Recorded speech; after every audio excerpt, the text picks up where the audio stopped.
দেখুন আমি ডিম তরকারি এইভাবে বানালাম, খেতে কিন্তু দারুণ হয়েছে, অসাধারণ হয়েছে।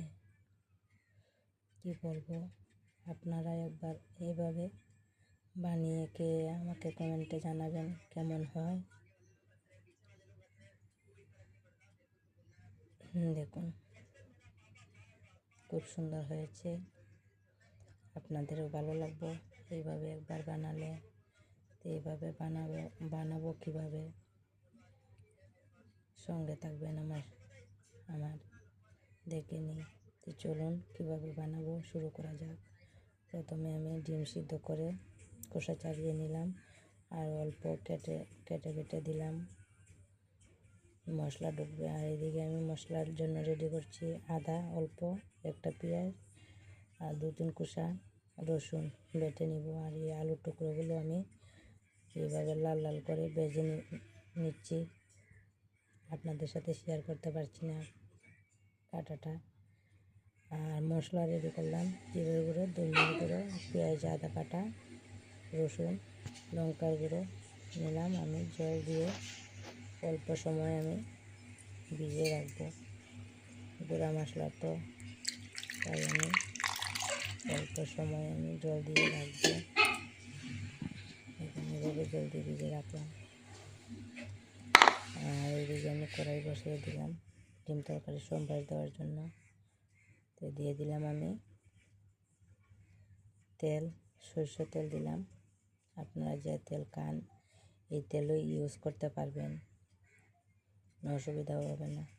তো তেলটা গরম হবে।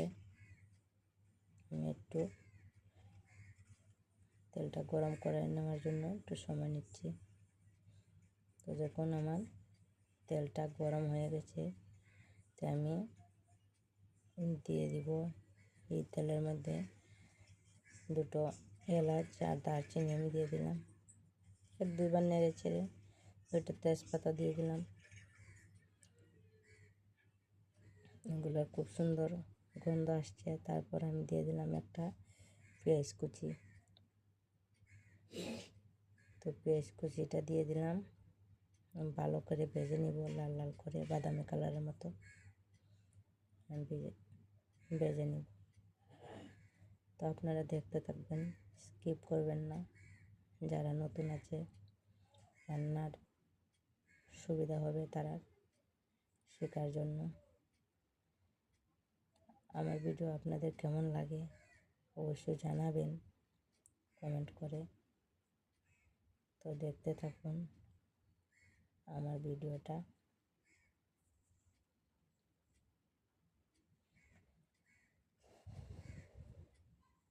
দেখুন একটু সময় লাগবে পেঁয়াজটা ভাজার জন্য।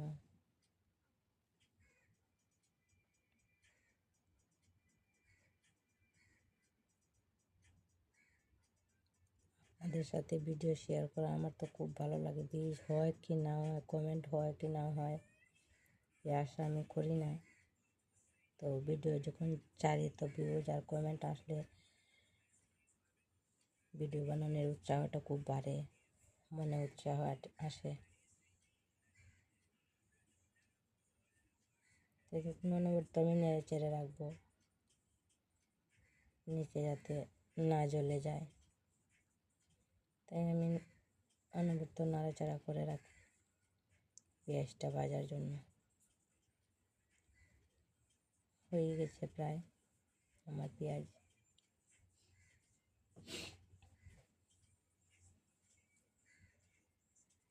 এখন খুব সুন্দর করে আমি ভেজে নিলাম পেঁয়াজটা।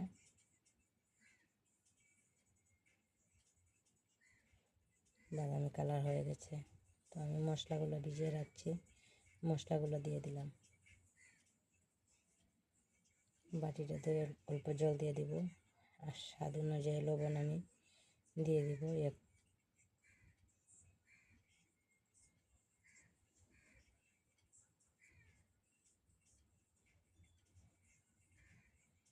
বাটিটা ধুয়ে অল্প জল দিয়ে দিলাম, ভালো করে কষিয়ে নিব মশলাটা। মশলা যত কষানো ভালো হবে তত টেস্টটা বাড়ে, তো স্বাদ অনুযায়ী লবণ আমি দিয়ে দিলাম। লঙ্কার গুঁড়াটা আপনাদের স্বাদ অনুযায়ী দিবেন। আমাদের লঙ্কার গুঁড়া বেশি লাগে, ঝাল রান্নার বেশি লাগে, তাই তো কালারের জন্য আমি হলুদ দিয়ে দিলাম। এখন আমি ভালো করে মশলাটা কষিয়ে নিব। যতক্ষণ পর্যন্ত তেল না ছাড়বে ততক্ষণ পর্যন্ত আমি মশলাটা কষিয়ে নিব।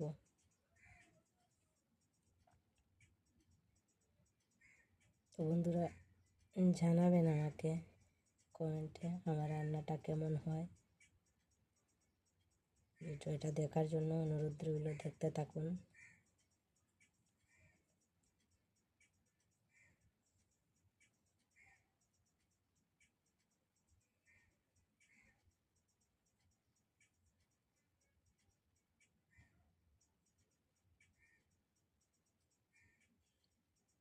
দেখুন, অনবরত নাড়াচাড়া করতে লাগবে যাতে নিচে না জ্বলে ওঠে। তাই মশলাটাকে ভালো করে এভাবে নেড়েচেড়ে কষিয়ে নিলে খুব ভালো হবে। একবার যদি লেগে যায় নিচে দিকে, মশলার স্বাদের তো স্বাদ, তাই অনবরত নাড়তে হবে। দেখুন, মশলা থেকে তেল ছেড়ে দিয়েছে,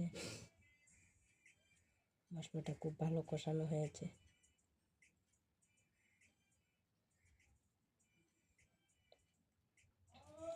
আর 1-2 বার নেড়ে ছেড়ে দিব।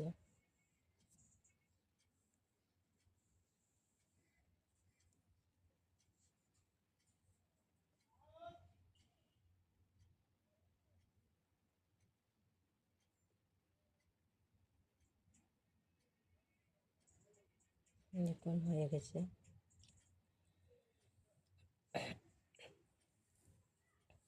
তো আমি ডিমগুলো আগে থেকে ভাজিনি, এখন আমি মশলার মধ্যে দিয়ে দিলাম। ডিমগুলো আগে থেকে তেল দিয়ে ভেজে রাখলে উপরের দিকে শক্ত হয়ে যায়, তাই ভালো লাগে না। মশলার সাথে একটু কষিয়ে নেব ডিমগুলো। আর ভেজে রাখা আলুর টুকরোগুলো দিয়ে দিব।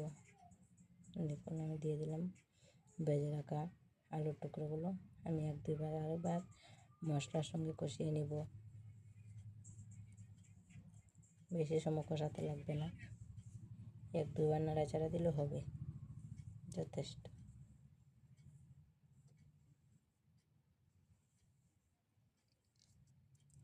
দেখুন খুব সুন্দর হয়েছে।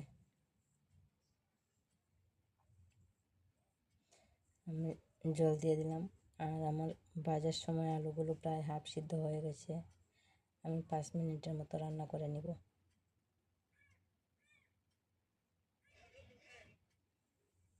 তো দেখুন আমার 5 মিনিট হয়ে গেছে, আমার ডিম তরকারিও হয়ে গেছে। তো অবশ্যই জানাবেন কিন্তু আমার ডিমের রেসিপিটা কেমন হয়েছে। দেখুন খুব সুন্দর হয়েছে। এইভাবে একবার আপনারা বাড়িতে বানাবেন। আর যদি আমার ভিডিও ভালো লাগে, যারা সাবস্ক্রাইব করেননি ভিডিওটা সাবস্ক্রাইব করে রাখবেন। আর নিত্য নতুন রান্না অন্য ধরনের ভিডিও দেখার জন্য।